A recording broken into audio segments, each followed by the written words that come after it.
Ever pondered how a common procedure for an enlarged prostate could potentially detect cancer?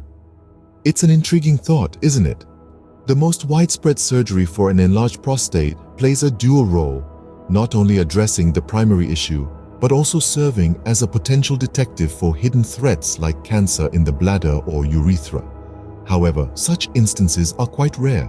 Take the case of King Charles III. Following a procedure for an enlarged prostate, a diagnosis of cancer was made. The palace, however, remained tight-lipped about the type of cancer and the severity of the condition. The procedure at hand is known as a transurethral resection, recommended when an enlarged prostate results in symptoms such as difficulty urinating, loss of bladder control, or frequent nighttime urination. During this procedure, doctors scrape off some extra prostate tissue to alleviate the symptoms. The fascinating part is how they do it. They use a scope, essentially a tube with a camera at the end inserted through the urethra. This allows them to get a clear view of the prostate and precisely identify where to remove the tissue. But here's where it gets even more interesting.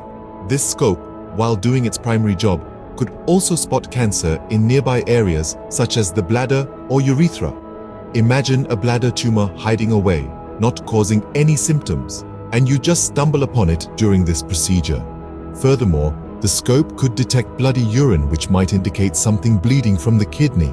This could be a sign of kidney cancer or cancer in the ureter, the tube responsible for passing urine from the kidney to the bladder.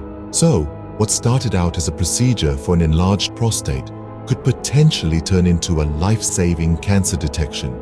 It's a compelling example of how medical procedures can serve dual purposes, addressing the issue at hand while also acting as a silent watchdog for other potential health threats. Wrapping up, it's essential to remember that while an enlarged prostate is common among older men, it isn't directly linked to cancer.